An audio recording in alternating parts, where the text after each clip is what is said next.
Welcome to the Brookings Institution. For those of you who don't know me, my name is Benjamin Wittes. I'm a senior fellow here and the editor of Lawfare. And this is, among other things, a live recording of the Lawfare podcast. So let me just welcome you here with our trademark. I'm Benjamin Wittes, and this is the Lawfare podcast. We have a huge amount of ground to cover, so I'm going to dispense with normal introductions. But I do want to tell one scene-setting story about Jim Baker, our guest. So I honestly don't remember when exactly this happened, whether it was before the Comey firing or after it. But it was in some period of time in 2017, and I had, out of caution about not wanting to trigger leak investigations, I had been consciously not in touch with Jim Baker, for some time, but we nonetheless invited him to an event that we were holding, and when Jim came in, he sat down next to me, and I said to him, Jim, are you sure you want to be sitting next to me? I'm not sure that's a good idea. It might, I don't want to trigger a leak investigation. And he paused for a minute and thought about it and said, I think I'm still allowed to sit next to an old friend. And so I want to actually make 2 points about that before then telling you something else he said a moment later. The first is that he had to think about it. And the second thing is that he did it anyway. And so first of all, it's great to be with you here, sitting next to you in public and without having to think about whether it's appropriate. I thought a lot about this, let me tell you. The second thing is what he said next, which was, oh my God, it's a different thing. It's a different novel issue every day. And that's really what we're here to talk about. So Jim, welcome. Thank you, great to be here. And I want to start by, everybody knows who the other Jim is. Everybody now knows who Andy McCabe is. People know, a lot of the people who were present at the creation here. But I want to start with a sort of Admiral Stockdale moment. Who are you and what are you doing here? The who am I is probably easier. I was from 2014 to 2018 the General Counsel of the FBI. That was during the time that Jim Comey was there. He got there a little bit before me, and I left after he left. As we all know, he left 2 years ago, yesterday I think it was. And so we'll talk about that. I was a long-time Justice Department official before that. I am not and have no relationship with the former Secretary of State who shares a name with me that is often a subject of jokes. So anyway, that's who I am. Why I'm here, it's a very good question, Ben. I've thought about it. I mean, in some ways, I think maybe it's stupid for me to be here. Maybe I'm overconfident in my ability to try to be able to communicate the kind of things that hopefully we'll talk about today. I've thought a lot about that. But honestly, there was a point in time relatively recently where I just became sick of all the BS that is said about the origins of the investigation, and I just got fed up with it. And so I just want to be able to speak as openly as I possibly can. I'm restricted still. I can't say everything for classification issues mainly. But I want to talk about the origin of the investigation to reassure the American people that it was done for lawful, legitimate reasons and was apolitical throughout, in my experience. All right, so let's do that. I want to start with the actual origin story of the investigation. The FBI has described it, and Bob Mueller's report describes it as the result of a partner intelligence service approaching the FBI with information about George Papadopoulos. There has long been a suspicion that this is not the truth, and that the investigation had some nefarious other origin. And the Attorney General of the United States recently fed that in congressional hearing when asked whether, about this, the origins of the investigation. He said of the conventional narrative that was the story. And he said it in a way that sort of implied that he had doubts about it. So I want to ask you just very directly, how did the FBI come to be investigating anyone associated with the Trump campaign and that person's or those people's relationship with Russia? Well, yes. I mean, to the short answer, there's a lot that you have in your question there, so I'll just try to pick apart and then just come back to it if I don't answer something you want to talk about.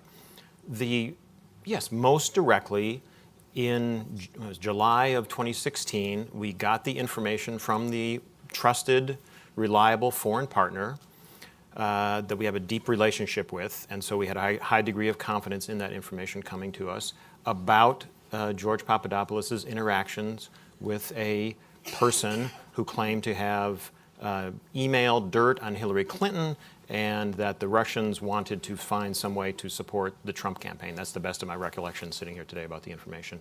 That was the nugget of information that got everything going. But the important thing, I think, to remember, that it gets said sometimes, but I don't think people focus on it enough, that the case was about Russia. We've written about this. It was about Russia. Period, full stop. That was the focus of the investigation. So when the Papadopoulos information comes across our radar screen, it's coming across in the sense that we were always looking at Russia. I don't know how long the FBI has had its focus on Russia, but it predates the Soviet Union the FBI predates the Soviet Union and the Russian Federation. And so we've been thinking about Russia as a threat actor and the Soviet Union before it for decades and decades. And so this information, first of all, comes in against that backdrop, and then we can talk about the other things that were going on in the summer of 2016, too. All right, so I want to come back to this question about what the investigation was about, because I think it's a really important question, and I want to flesh it out. But just to clarify, was there an open investigation against anybody associated with the Trump campaign before this Papadopoulos investigation was opened, in response to this information? Not to my knowledge. So it's fair to say the Russia investigation there may be other investigations of things involving Russia, and as I say, we'll come to that in a moment. But to the extent that people associated with Donald Trump were being investigated by the FBI, that is a creature of this incident in the summer of 2016. This incident, the Papadopoulos information, is what triggered us going down this path. Okay. Again, it's against the backdrop of a dump of emails over the summer that were attributed by various entities to the Russians in one way or another, and other things going on that summer, and this thing then lands in the middle of that. Right. That's what then focuses us and triggers this course of investigation. Sitting here today, do you have any anxiety or doubt in your mind that information that came to us from this partner intelligence service properly predicated an FBI investigation of the individual in question? I have no doubt. Would it have, in your judgment, was there any alternative to investigating it? No, and other people in the Bureau have noted this too. It would have been, in my opinion, it would have been a dereliction of our duty not to investigate this information. Again, given the fact that we've been focused on the Russians as threat actors for a long, long time, given what was going on with respect to email dumps and hacking and the connection with those to the Russians in that summer, and then this thing drops, I think it would have been malpractice, dereliction of duty, whatever you want to say, but it would have been highly, highly inappropriate for us not to pursue it. All right. And pursue it aggressively. So let's come back to this background. This is a conversation that you and I have been having for months and months now, and it took me a long time to appreciate the importance of this. So I'm going to try to distill this in a way that we can actually talk about briefly. You said to me it was about Russia. The investigation was always about Russia. And when you said that, what I take to be your meaning is it wasn't really an investigation of the Trump folks at all. The focus of the investigation was of Russian intelligence activity. Explain to me the difference between the two. Well, the way I think about it, and I think this is consistent with the way the FBI thinks about it, the way the Attorney General guidelines are structured, is that the FBI exists, among other things, to investigate federal crime, threats to the national security, and to collect foreign intelligence, at least in the area that we're talking about. The FBI does a lot of other stuff with 38,000 men and women, dedicated professionals doing this every day. That's what we're focused on. And so with respect to Russia, in this context, our job is to detect, deter, disrupt, and defeat their operations lawfully, using lawful manners, using lawful methods at all times. But that's what we're there to do. And so as we're focused on Russia, we have groups of people that constantly, their job is to focus on nothing but Russia. As we're staring at the Russian problem, to the extent that other people, third country nationals, or Americans, or anybody else, comes across our radar screen and has a connection to the Russians in some way that looks nefarious to us and falls within the scope of the Attorney General guidelines that authorize us to conduct investigations, if that comes across our radar screen, then we go and investigate that and run it down wherever it goes. We take the facts wherever they go. And once we're done with that, we just keep going, because there's going to be the Russians are not going away. We will not have a time when we're not dealing with the Russians, at least that I can foresee. And so, we'll just keep on going, and we'll deal with other Russian threats simultaneously. So you're constantly staring at that problem, and to the extent that any Americans cross our path or cross our radar screen, then we will investigate that. Russian counterintelligence or U.S. counterintelligence against the Russian target was recently described to me as an investigation with no beginning and no end. And I forget who said this to me, but I said, when did it start? And they said, 1917. How much of a joke is that? This is not a joke whatsoever. That is how we have to think about the problem. It's a persistent, long-term threat that we have to constantly deal with. And it changed when the Soviet Union collapsed, but the FBI was all over the Soviet Union before that, dealing with that problem.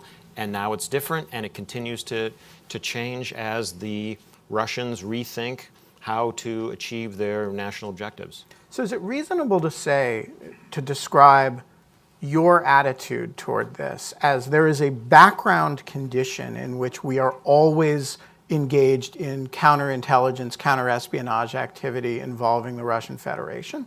That is a background condition. In the presence of that background condition, there were thefts of democratic emails that were attributed to the Russian Federation, and that you guys, I'm saying this, you're not, presumably had internal reasons to believe those attributions accurate. The political candidate himself was openly calling, maybe jokingly, maybe not jokingly, openly calling on the Russian Federation to engage in similar activity.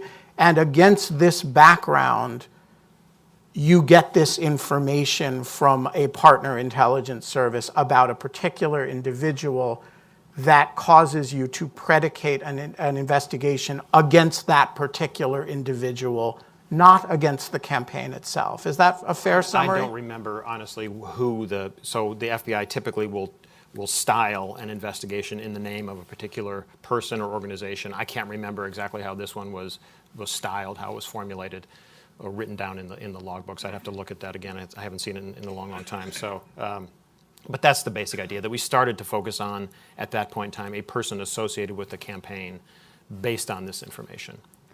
All right. So I want to come back.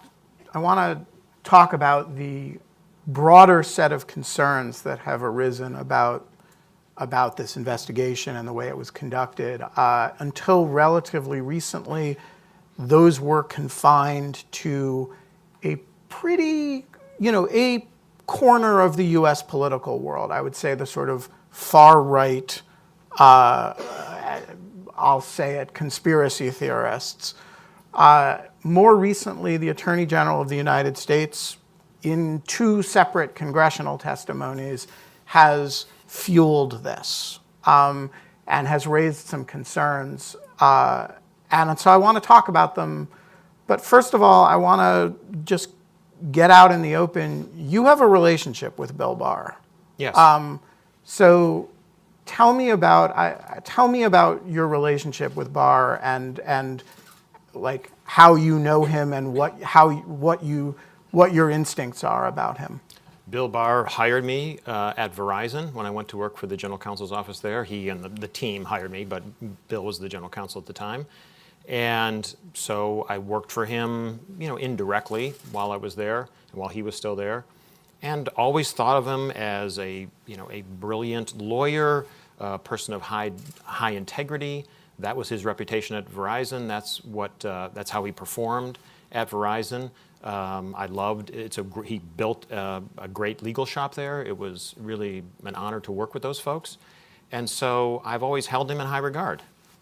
And what was your, without getting into sort of arguments with it, what was your reaction when he, went, leaving aside the use of the word spying and whether that was an appropriate formulation for him? He did seem to be raising questions about whether the investigation was properly predicated and whether specific investigative steps that we're about to talk about were appropriate. What was your reaction when Barr made those comments? Well, it didn't make sense to me based on the information that I knew, that I have available to me. Look, the Attorney General is the head of the Department of Justice, which includes the FBI, and I don't know, the Inspector General has been doing reviews for a long period of time. Has he found something? I don't know. I mean, I'm eager to find out what both the Attorney General and the Inspector General know. It's a good thing that there exists an Inspector General that can hold the FBI and other parts of the department accountable, so I'm fine with that. So I honestly don't know what he's referring to. If he has other information available to him that somehow hasn't been made public yet, I'm eager to hear it, but I don't understand it. All right, so let's talk about the categories of things he could be referring to, because it seems to me there are four areas where there have been questions raised about the conduct of the FBI's investigation, and I want to tick them off. One of the first we already talked about, which is whether the investigation was properly predicated in the first instance. The second is the handling of Chris Steele and whether it was appropriate to rely on his information, which is sometimes called the dossier. The third is the integrity of the FISA wiretap of Carter Page and the application for that. And the fourth is fast forwarding ahead to the period after Jim Comey was fired, whether it was appropriate to open an investigation at that point, either a national security investigation or a criminal investigation related to obstruction by the president.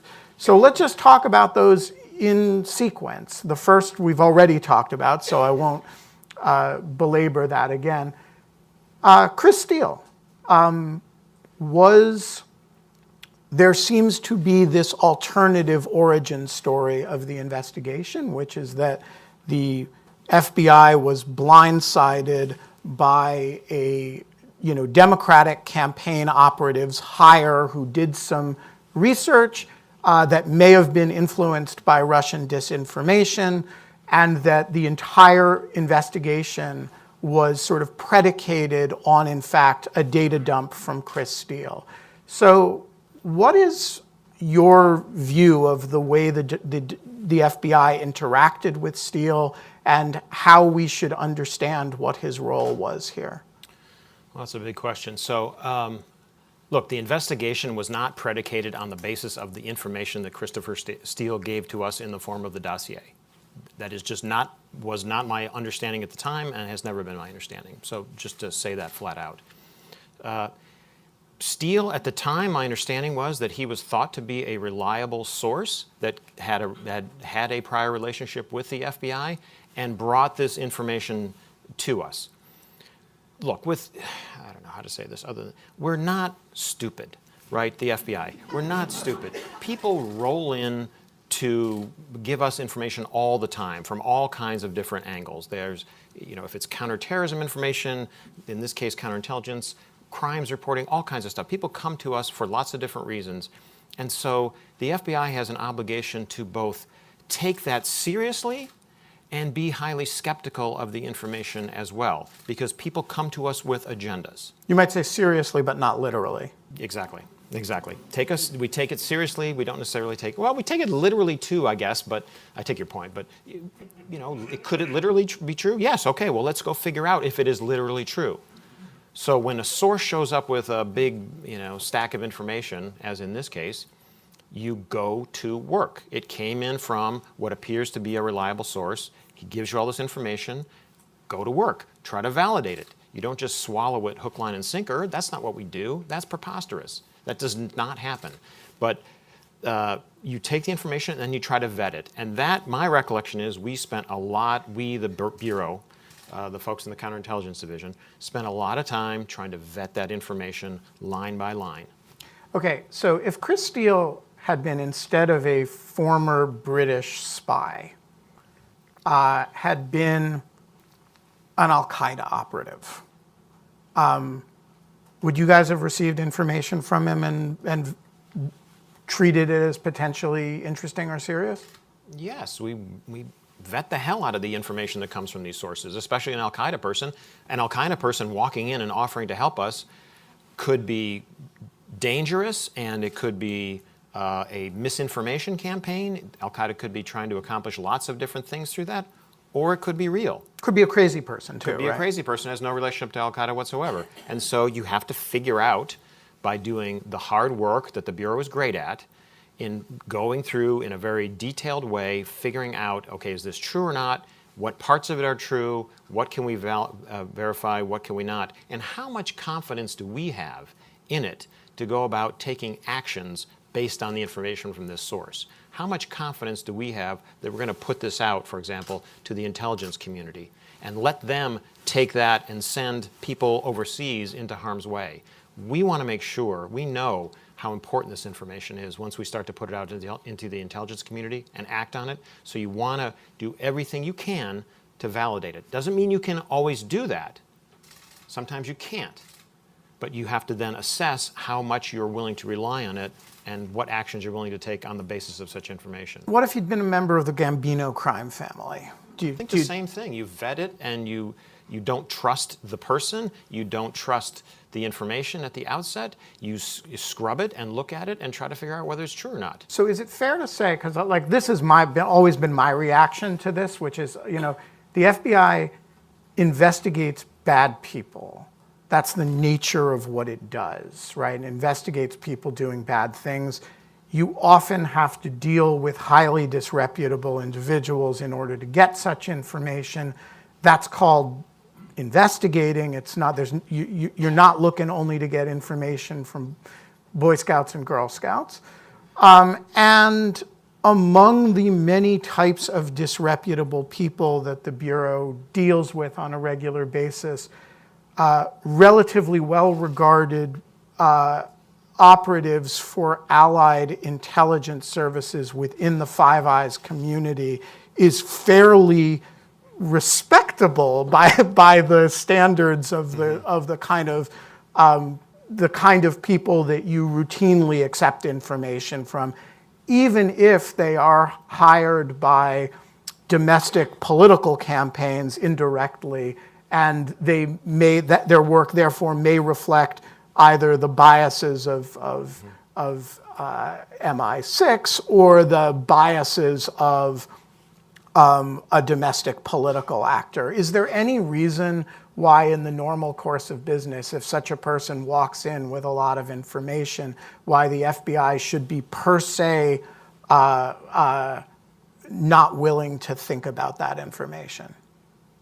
No, we think about it. I mean, we expect and need help from the public and from outside groups, from foreign partners especially. And so when we get that information, maybe I'm missing your question, but when we get that information, we want people to report things to us, and then we'll take it from there. Okay, no, but my specific question is the criticism, as I understand it, of the FBI's engagement with Chris Steele is this was a piece of domestic political campaign opposition research that was perhaps influenced by Moscow in some sense. If Chris Steele walked in and you were aware that he's a former British spy who's now working indirectly for the Hillary Clinton campaign, would that cause you to say to line agents who might be interested in engaging with him, don't engage with this guy? What would be the conclusion that you would draw from that fact pattern? You would use that to evaluate the reliability of the information that's being presented to you and factor it in terms of, yes, this person has a prior relationship with a friendly foreign service that we have a good relationship with.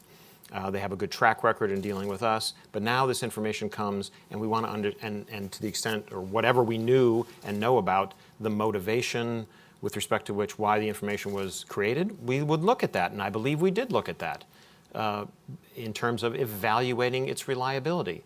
And then you look at the level of detail. Does it seem like there's a lot of detail? Is there detail that is unique that you can't just get, for example, from the public record of things, meetings or where people were, or where, for example, Donald Trump was? It's often publicly available where he was at various points in time in his career, and so on. So you look at try to find facts that are unique, and then that only this person might know or his subsources, and then you have to try to figure out how to validate that, and that can be really hard. All right, so now we've had 2 years of subsequent efforts to validate that, including the entire Mueller investigation.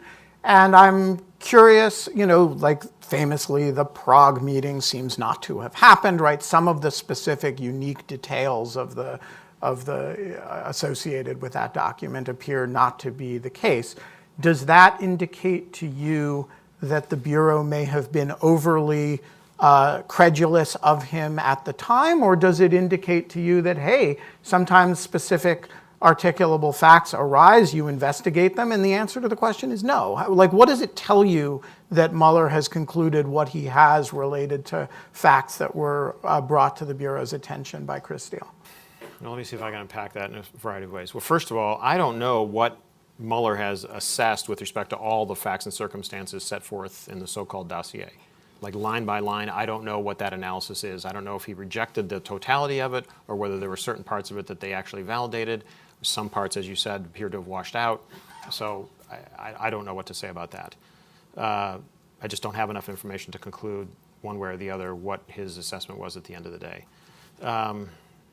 I'm sorry, then I've lost your train. Yeah, but like assume that some significant pieces of it, have washed out. Yeah. We seem to know that the Prague meeting didn't happen. There's not a lot of indication that there was a P tape, right? So let's assume that some of the more spectacular of his allegations are either false or unsupported. Now, this is what happens in an investigation. An investigation is basically a question that you start out with. Is this true? That's essentially what you're asking. You have, under the Attorney General guidelines, an articulable factual basis to justify the investigation that reasonably indicates there's a crime, a threat, or you need foreign intelligence. Or maybe a crime or a threat, exactly, right? Exactly. And so we're the Federal Bureau, when I was there, we were the Federal Bureau of Investigation, not the Federal Bureau of Conclusions, right? And so we start investigating when you have a question to figure out what the answer is. And sometimes most times when you start out with something, an allegation of some sort, and you follow it, it turns out not to be what you thought it was originally. But given the nature of the threat that was described from the source of the information that you had, it's prudent and appropriate to at least investigate and figure out as much as you can, and then you have to make a series of hard choices. All right, let's talk about the FISA application. And this is a related issue because the critique of the FISA application, at least as I understand it, is it was pervasively dependent on on the information from Chris Steele. Of course, a lot of it is redacted, so we don't, the public version anyway, so we don't really, I'm not confident that that's true, but that is the critique. So first of all,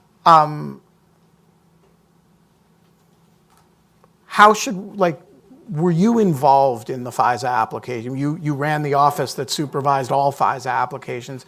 How aware were you of this particular one? So that was in the past. Yeah, so I worked on FISA applications directly as part of my responsibilities at DOJ from 1996 until 2007. Right, but I mean in the context of these FISA applications, something doesn't even get to DOJ before FBI General Counsel is comfortable with it, right? So you were like... My office, yes. The Office of General Counsel was comfortable with it.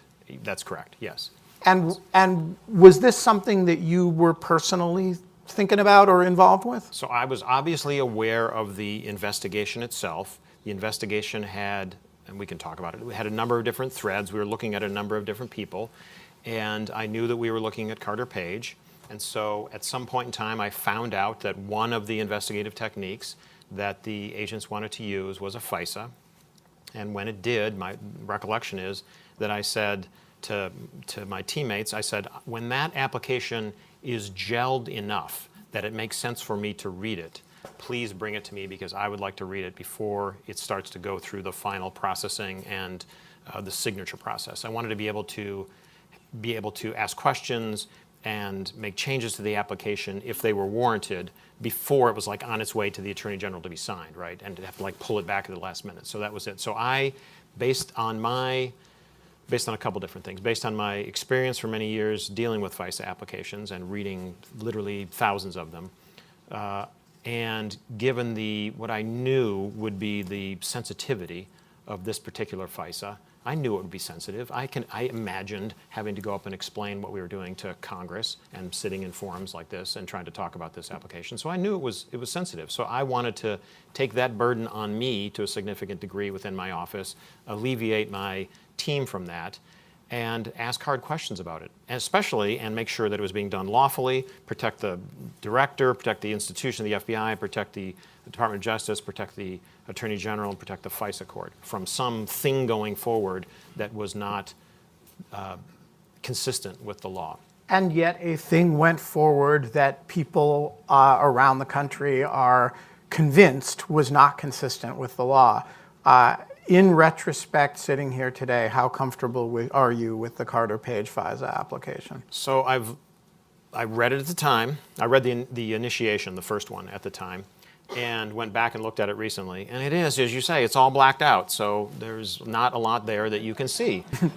Even you, right? You don't get to see it. I don't get to see any behind that anymore. So my recollection at the time is that when I read it, I asked questions about it, but nevertheless, I was comfortable that the application that we were submitting to the FISA court was consistent with the Constitution and laws of the United States and was consistent with the requirements of the FISA statute and lawful.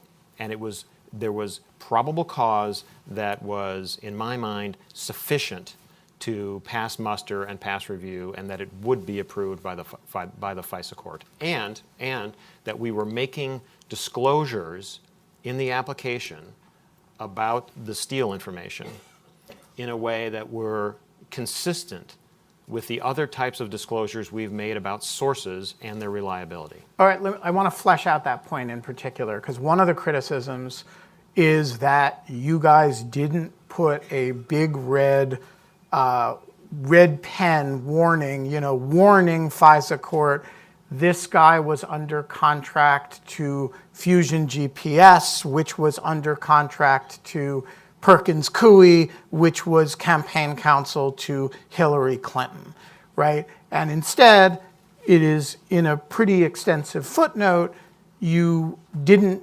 identify the US entities.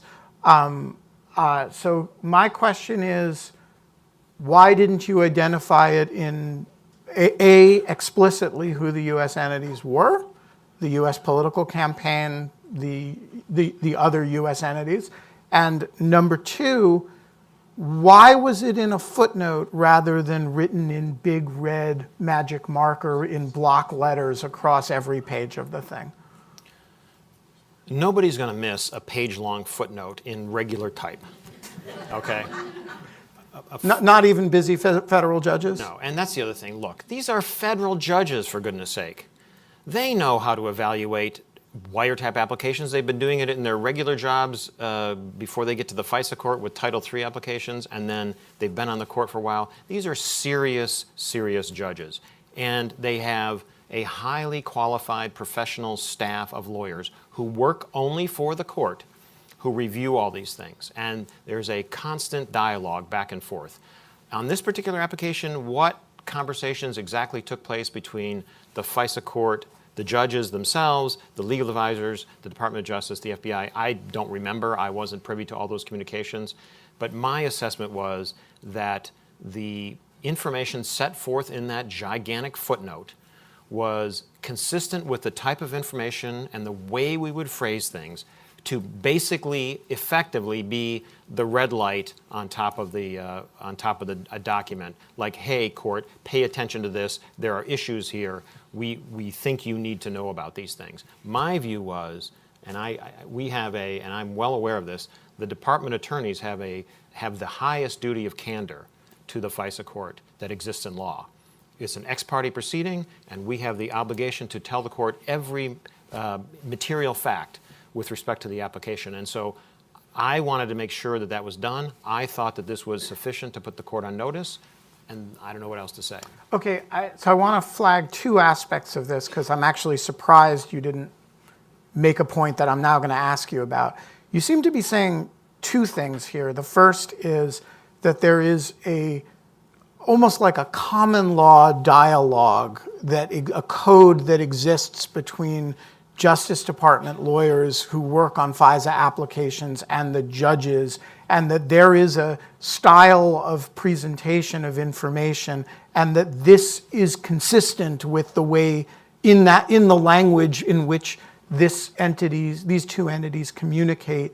This is the equivalent of a blinking red light that, hey, here's some reason to have doubt about this. Is that fair? That's how I think about it. Okay, yes. Second thing, and this is the one I'm surprised you didn't mention, the absence of explicit identification of the U.S. entities. Is it not for the same reason that Donald Trump is not named in the indictment? He's called Individual 1 of Michael Cohen. It's because we don't name U.S. persons who are not targets or subjects in documents like this. Is that fair or is that wrong? No, I mean, I think in the application he's referred to as candidate number 1. But the basic idea is, yeah, you don't want to put in to a document like this gratuitous information about U.S. persons. You want to try to minimize it to some extent. If it's important, if the assessment is that the identity is critically important and you need it to be able to either to follow the information, because you need to follow the flow of you can't read it and understand it without the identity of the person, then you might put the person's name in. If there's some other reason to put the person's name in, then fine. But lawyers that handle these applications think about, do I really need to put this person's name in, I'm sorry. Do I need to add this identity? Do I need to have every one of those details? I mean, these things are already quite long. And so it's it's an art, not a science, and you're trying to make sure that you apprise the court of everything that's important. All right, so the fourth big area that, and this is the one the president says it was a coup, right? It was an attempted coup. If there was an attempted coup, you're counselor to the coup, right? You're the sort of legal counsel to the coup plotters. Now Jim Comey has been fired, and the New York Times has reported, and Bob Mueller has now validated that reporting, that an obstruction investigation was opened at that point. The New York Times has said it had a counterintelligence investigation. I don't think that specifically has been confirmed, but you were asked about it in your deposition to the House last year, and they have released the transcript of that, and your answers were allowed by the Bureau. So with that as caveat, you guys seem to have opened at least two investigations or concurrent investigations involving the president at that point. The president talks about this as a coup. How comfortable are you with the predication of those investigations, with what you guys did, and with the way you did it? Okay, that's a lot to unpack. There was no attempted coup. No coup? No. Not even No. a little coup? There was no coup. There was no attempted coup. There was no conspiracy to commit a coup. There was nothing having to do with a coup. Was the word coup ever spoken? Not to my recollection in that time frame, no. I don't know how else to say it. And had anybody even proposed such a thing, or said such a thing, or mentioned such a thing, I can tell you that I would not have tolerated it whatsoever. I have gone to the mat in the past in my career with stuff that I thought was inappropriate, and I would have called out such a thing, and I either would have stopped it immediately, or resigned, or reported it to the IG, or reported it to Congress, or done some other action to make sure that it was dealt with. There was no way in hell that I was going to allow some coup or coup attempt to take place on my watch, or any conspiracy to do anything unlawful. No way. All right, so but you did allow two things, one of which you talked about on the Hill, one of which Bob Mueller has publicly confirmed, which is that there was a predicated obstruction of justice investigation, and there was a national security investigation opened with respect to Donald Trump. So at this point, you are now investigating Donald Trump.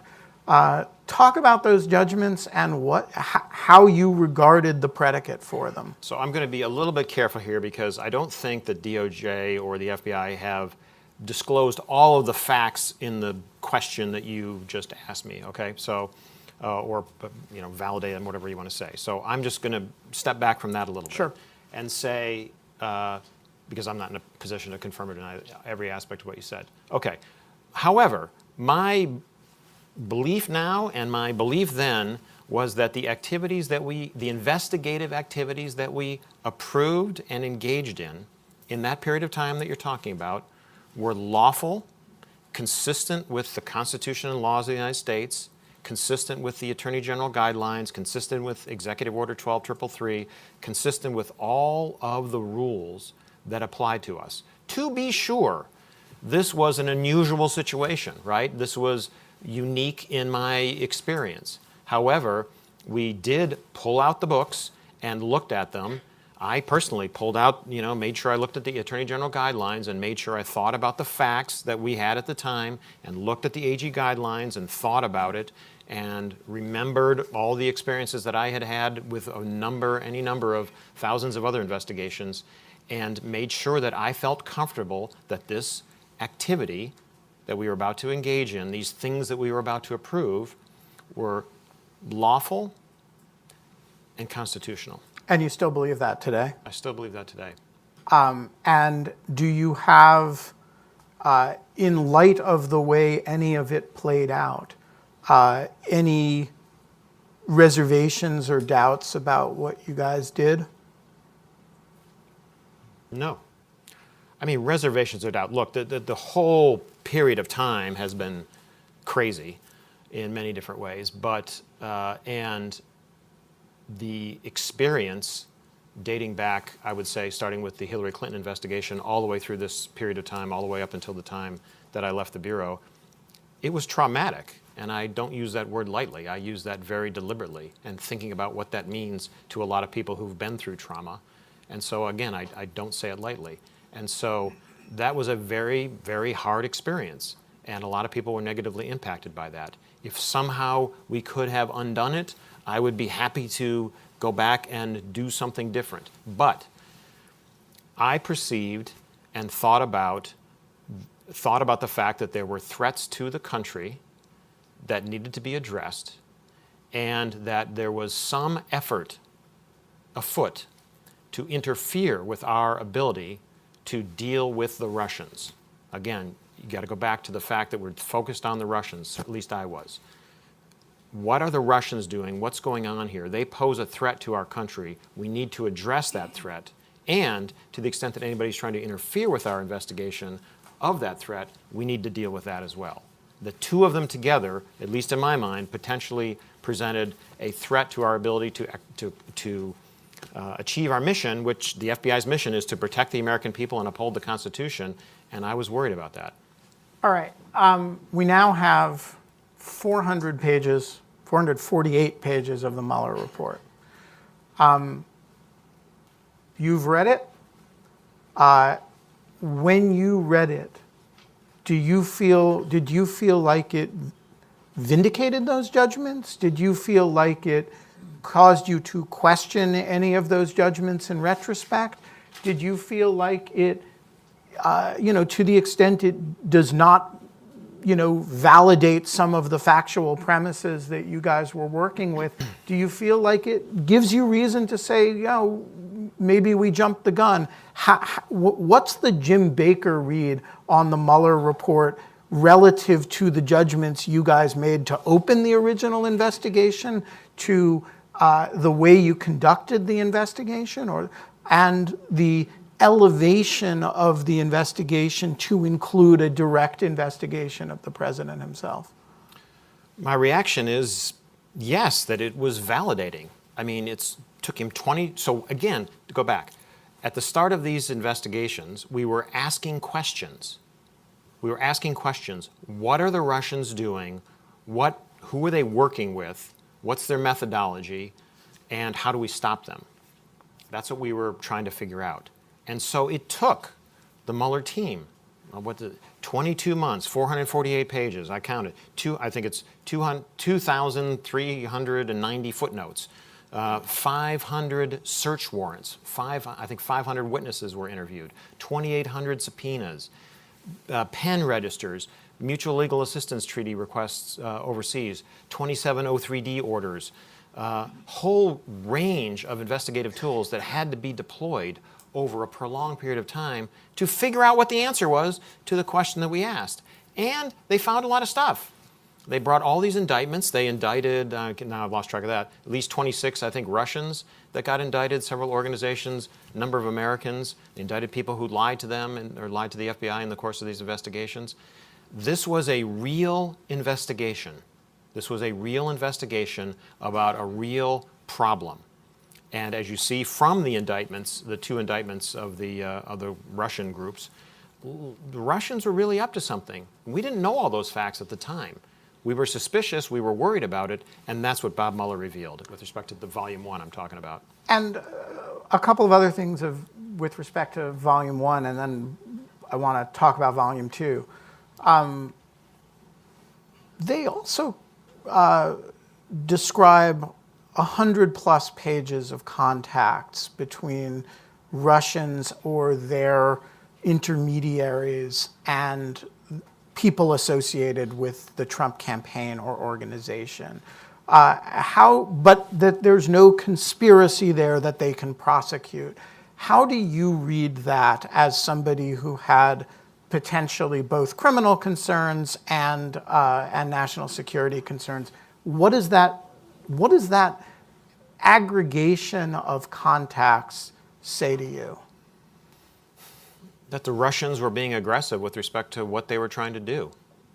So they had multiple lines of effort. I think in the report, Bob Mueller says that it was the Russian efforts were sweeping and systematic, right? So they were trying to achieve their objectives through a variety of different means, which included the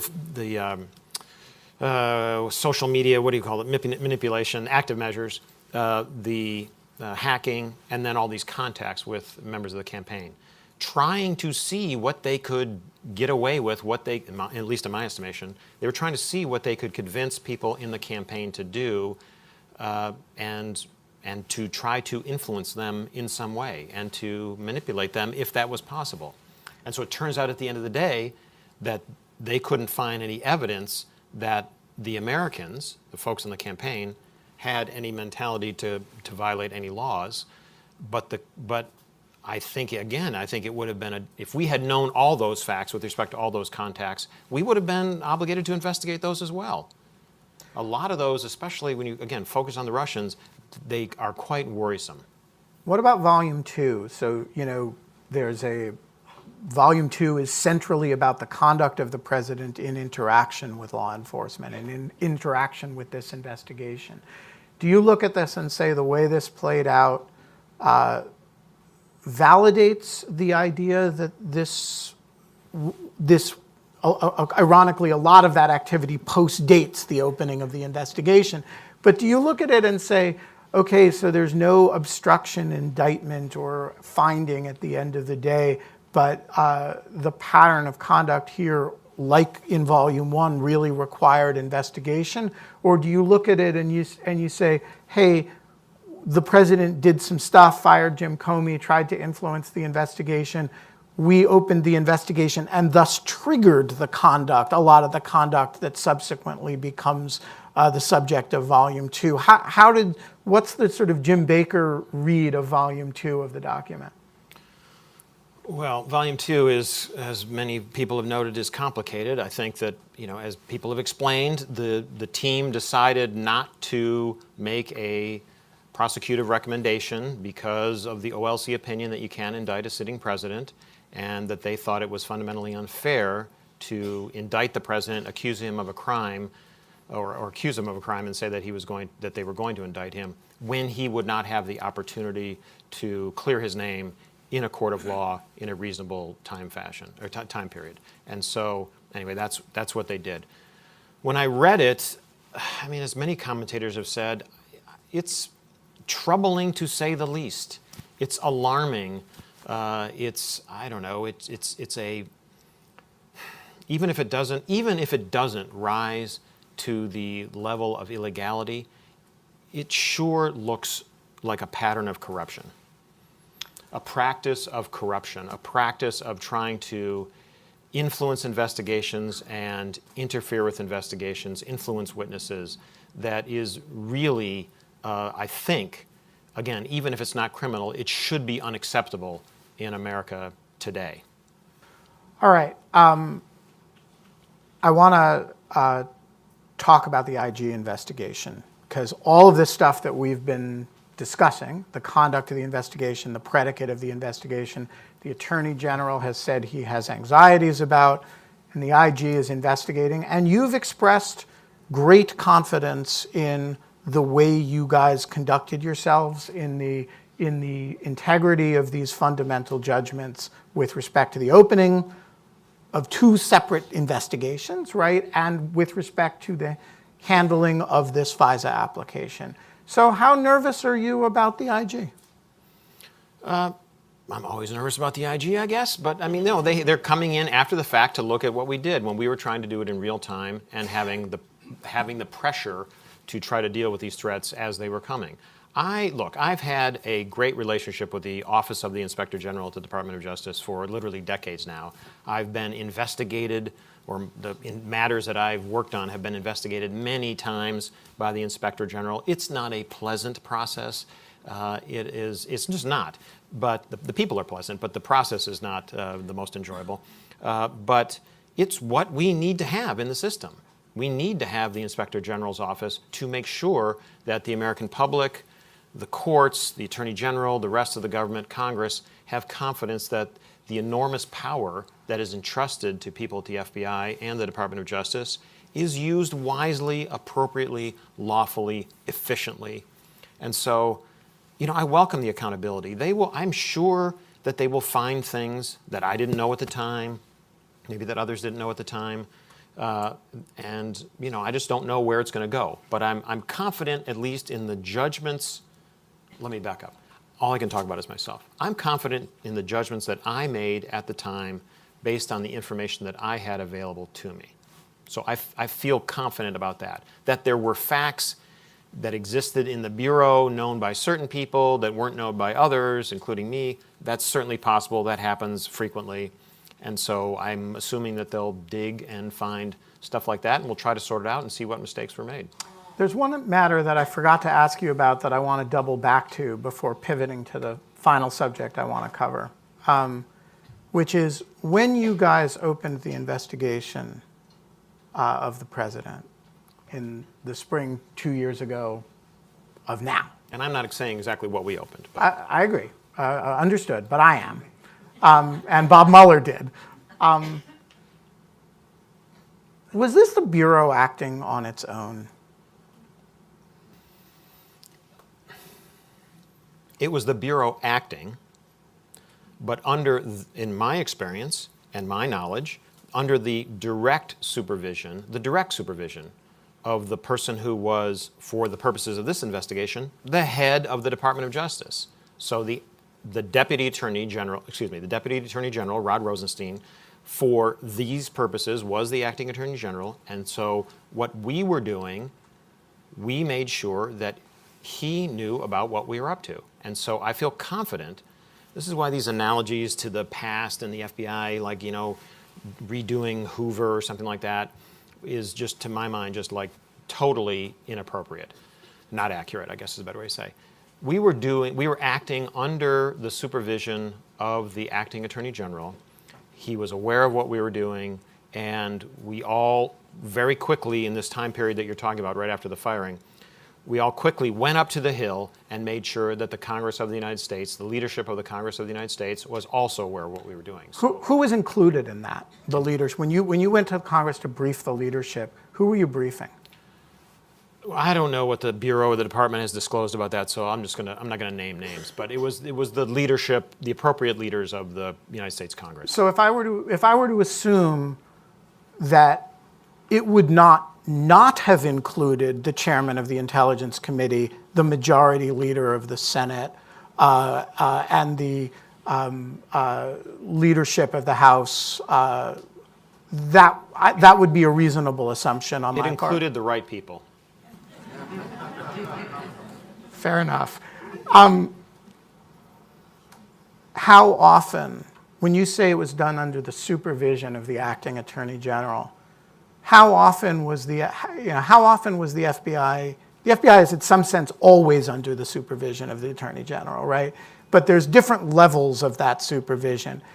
My assumption is, in a matter of this political sensitivity involving the president, that it would have been, if I had been in your shoes, I would have made sure that the acting Attorney General was intimately acquainted with our work product and judgment. Is that a reasonable assumption? Well, I didn't personally go over and have those interactions with him. The acting director of the FBI did on a not literally continuous, on a daily basis for a long period of time every day. Was over there over at the department, this is Andy McCabe, having regular conversations with the Deputy Attorney General about what we were up to, what we were thinking, what we were doing, why, how he was thinking about it, and trying to figure out a way forward. So it's fair to say, to summarize the last 55 minutes of conversation, you guys acted in a fashion that you are still confident was lawful and appropriate under the guidelines.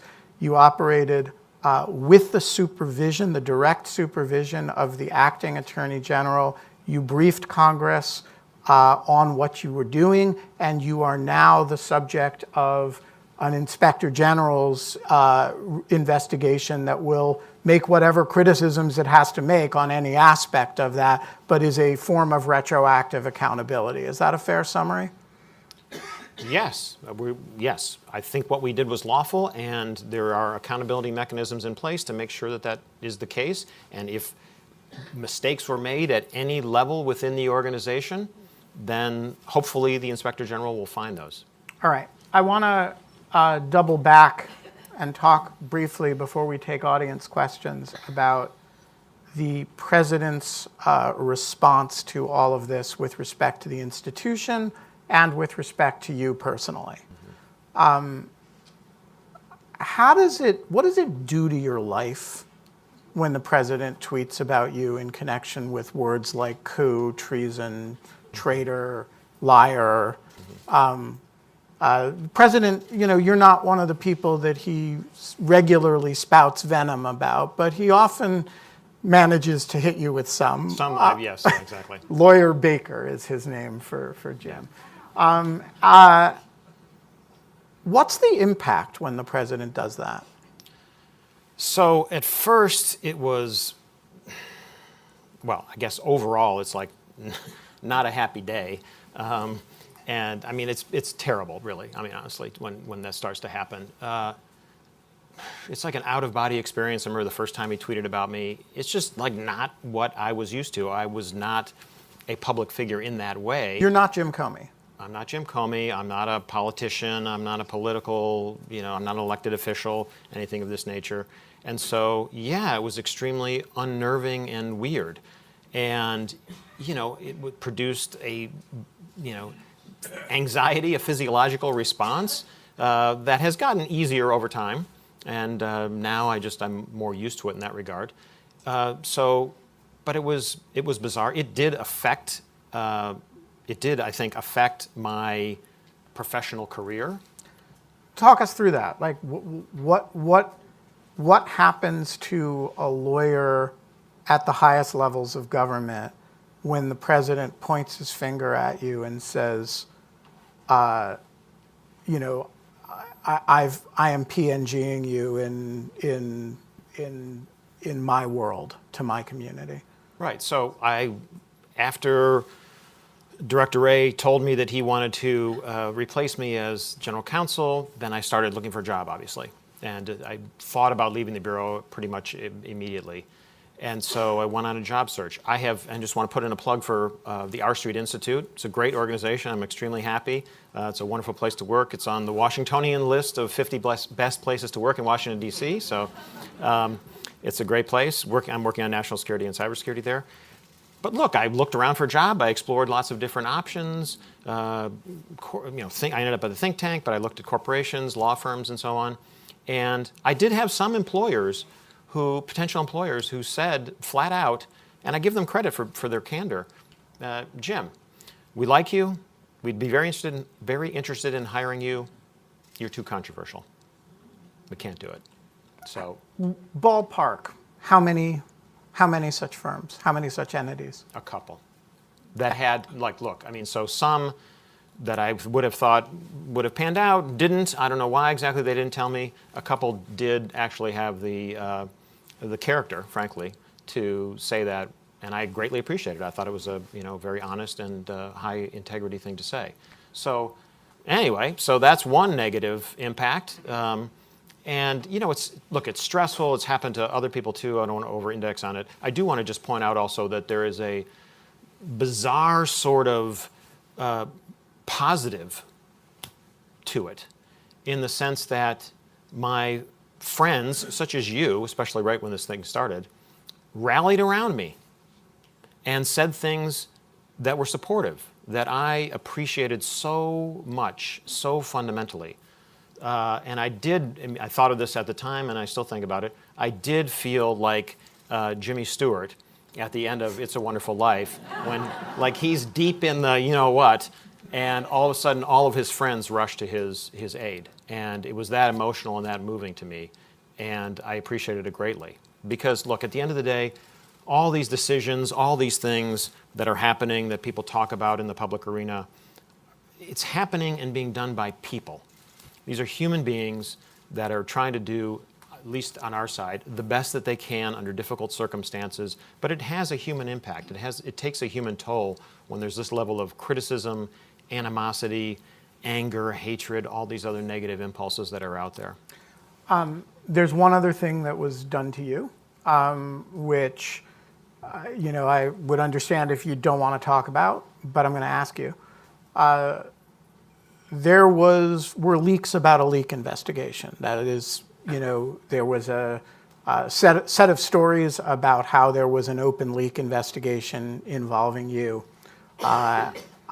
This was actually before you left, I think, that this was first arose. What can you tell us about it? Yeah, I think there was an article about it that I think prompted. This was when the tweets started. It was around that time that there was an article about it. So I can't tell you much. What I can say is, and I won't even categorize what kind of investigation it was, but I'll just say, yes, there is an investigation with respect to matters in which I was involved that is still open, that I have cooperated fully with. I met with the investigative team for many hours over many days. I believe, to the best of my recollection, I think I answered all their questions. And that took place about a year and a half ago. And I haven't heard anything since then in the sense of further investigative steps that they want to take or information, an update on the investigation, other than to hear from the department that the matter is still open. I'm confident that I did nothing wrong and I did nothing illegal, and that once this is concluded, the department will come to the same assessment. All right. One last question, and then we will go to the audience. What does it do to the Bureau? So you've talked about these personal impacts, but what does it do to the entity to see overt presidential hostility directed to senior management? A lot of people got removed. You were one of them.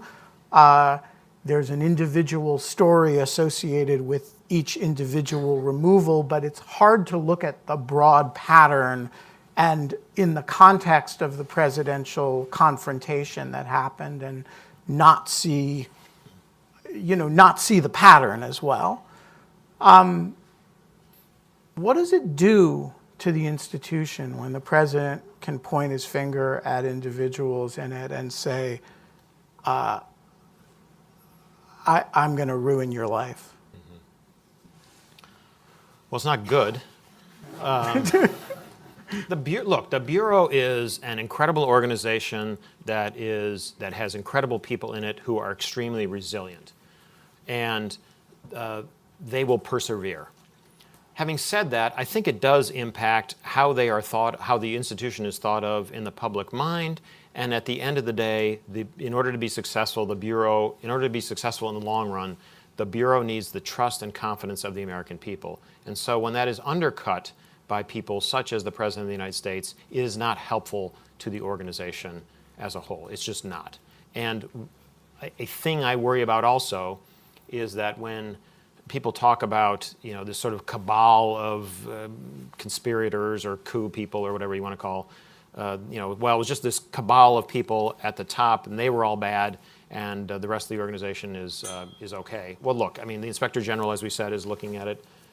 But at the end of the day, the people who were there making these decisions, Jim Comey, Andy McCabe, and so on, all came from within either the Bureau or the Department of Justice. We grew up in the culture of the organization.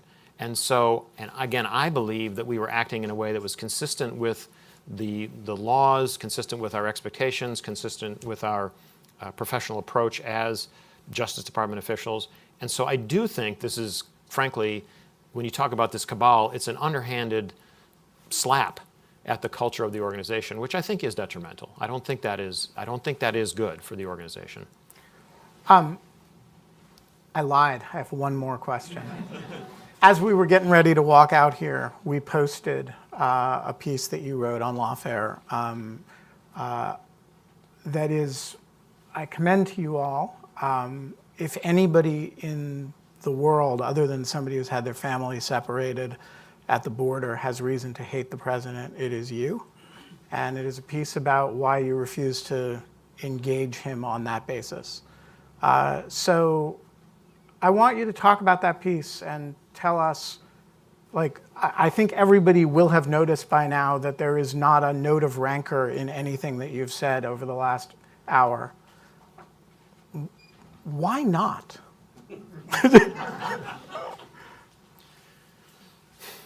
Because I think to hate the president, to hate his family, to hate his supporters would be to dishonor the country. What do you mean by that? I think that I feel deeply, deeply the benefits that I have as an American from all of those who've gone before me.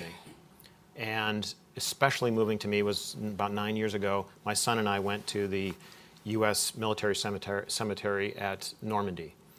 And I think of those people a lot. I think of those people a lot. And I want to try in my public service, which I consider this, obviously we're here in the public, I want to honor their sacrifice and all the other people who sacrifice so much for me to have the freedom and opportunity and benefits that I have. And I just simply think that hating other Americans is not honoring them. That's not what we should do. We are better than that.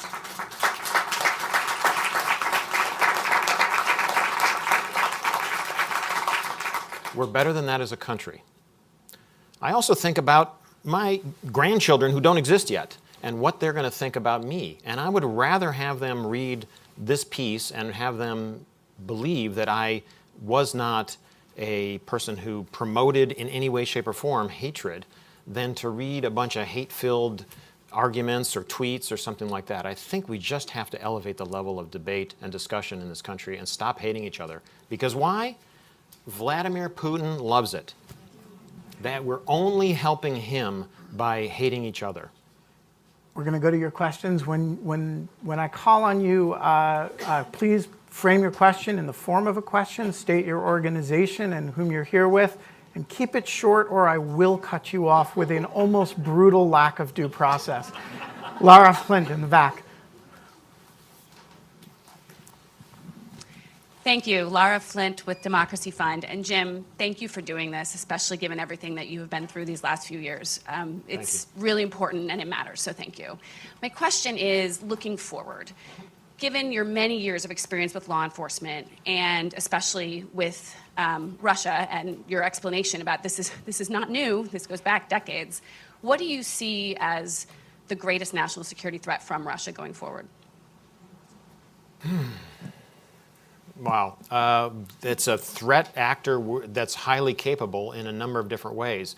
What I worry about, I guess the most at the end of the day, is the substantial vulnerability of the United States to cyber attack. And when I use the word attack here, I'm thinking about like an actual attack that would have the kind of effects that a kinetic attack would have on the United States. And I think that is where they are highly capable, and it's where we're highly vulnerable. More immediately, obviously, look, I'm tremendously worried about the 2020 election. I think they are, again, I think our systems are highly vulnerable. I take the point that the systems are so diverse and so not well connected, and I think there's 8,800 jurisdictions across the United States that conduct voting every presidential election. That's a lot to worry about. That's a lot of attack surface for the bad guys to go after. And the bad guys don't have to go after all of it.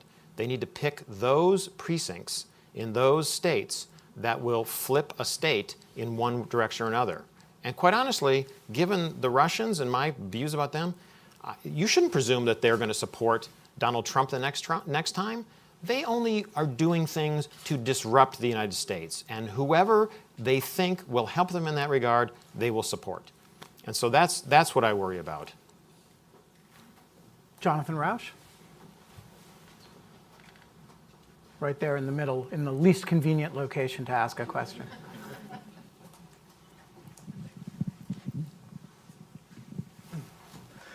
I'll give you two, take your pick or do them both. First, give us your take on the reality and the optics of the text by Peter Strzok. And I'm not sure I pronounced the name correctly. Strzok. Thank you. And second, depending who you believe, there's either a lot of Republicans who were seriously very upset about the way this investigation unfolded and are truly worried about its implications going forward, or there is a massive disinformation campaign being run against the FBI and the investigation. Either way, it's a firestorm. Can you look in the mirror in the morning and say that this firestorm will not affect the FBI's behavior, will not deter it from investigating these kinds of circumstances in the future? Can it go on with life as before?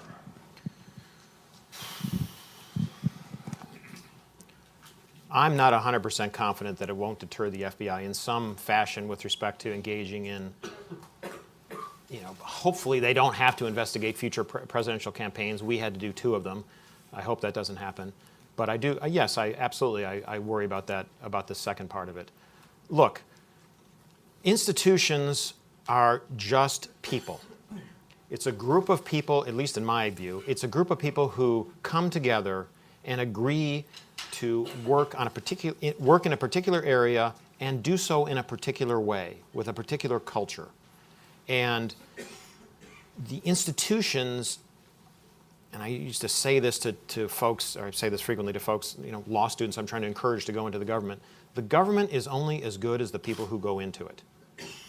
It's made up of people. People have to make individual decisions. Sometimes they have to take risks and be willing to stand up and speak truth to power and deal with the consequences. And so I think that's, so I worry about whether people will over-index on the consequences, the potential consequences of taking action that needs to be taken to tell people who are in positions of power what the truth is. So I'm worried about that substantially. And the texts? The texts, okay. So the text, right. So yeah, I was shocked and saddened when I found out about the texts. Pete and Lisa were very highly regarded people on the team. We had worked with them very closely. I know them very well. And they know that it was a mistake. They know that it harmed the institution. They know that it harmed themselves, and they know that it harmed their families, all their conduct. And so they got it. They got the message. I guess what I would ask is that people in the country, those facts are known. That's all been investigated, and that's coming out, and the Inspector General and Congress can make of it what they will. These are 2 human beings.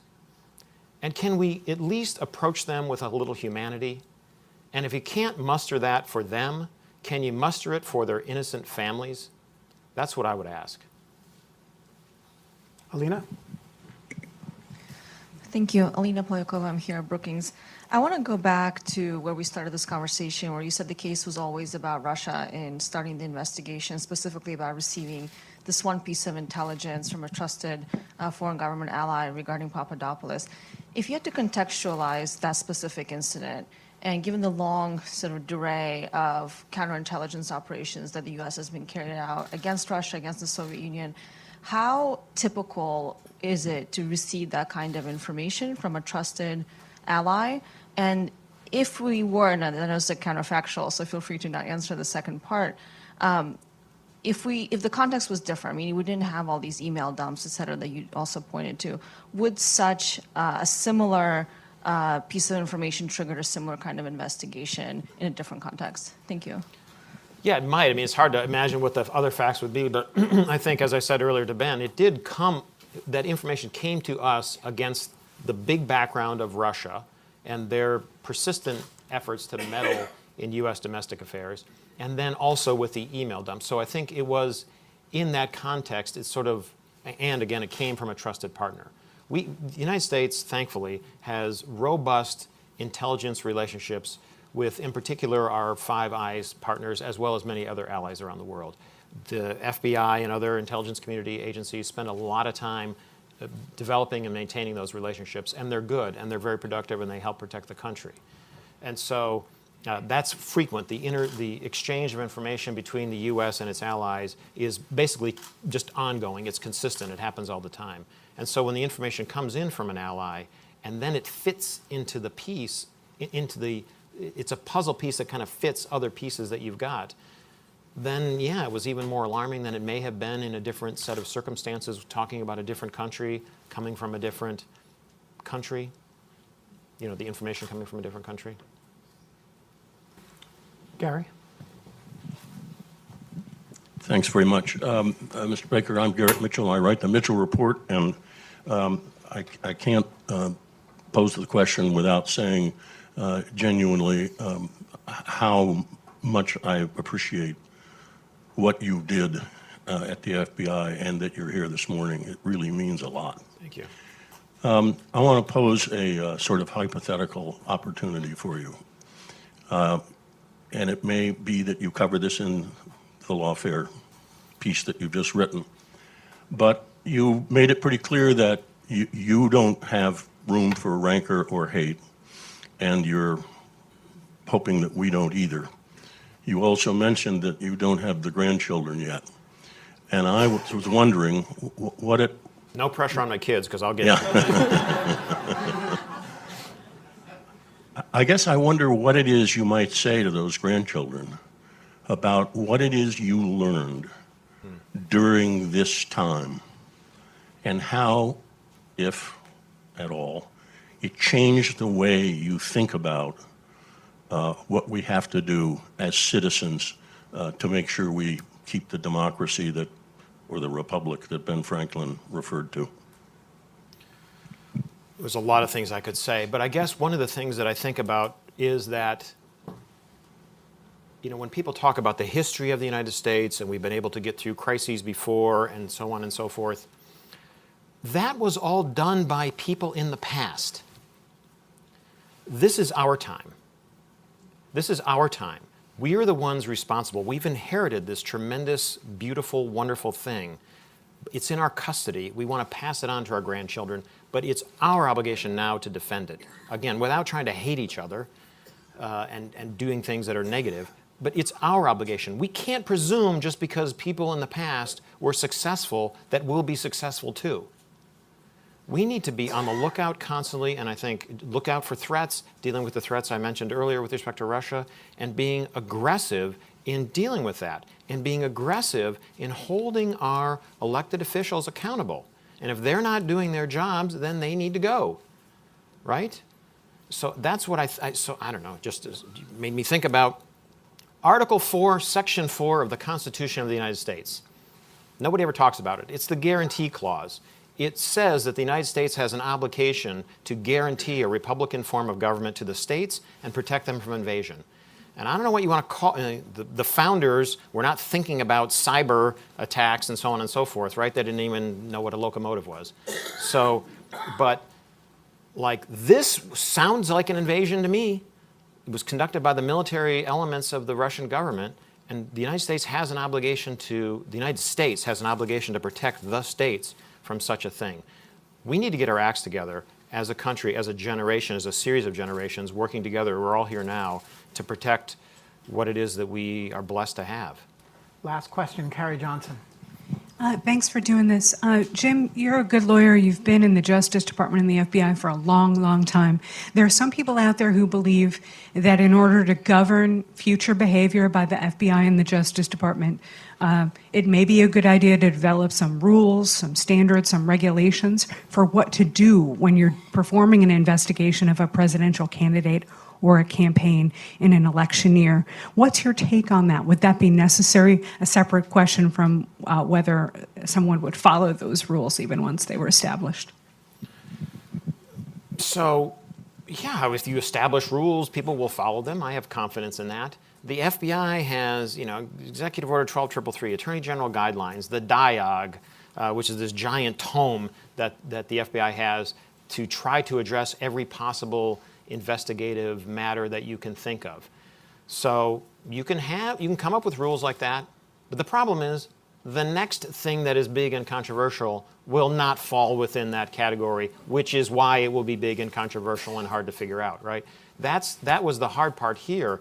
We went to the books that we had available to us, and there's some guidance that's available, and we applied the law as we thought. But with respect to a lot of these questions and how you handle them and how you approach it, it's just very difficult. Hindsight is 20/20. You're always trying to solve the last problem. Yeah, I'm sure that out of this will come some type of rules and some recommendations from the Inspector General about how to improve things and make things easier and make them clearer. But the future is always going to throw things at us that we hadn't thought of before, and it's upon us to rely on our values, and our abilities to sort out how to deal with them. We're going to leave it there. Thank you all. One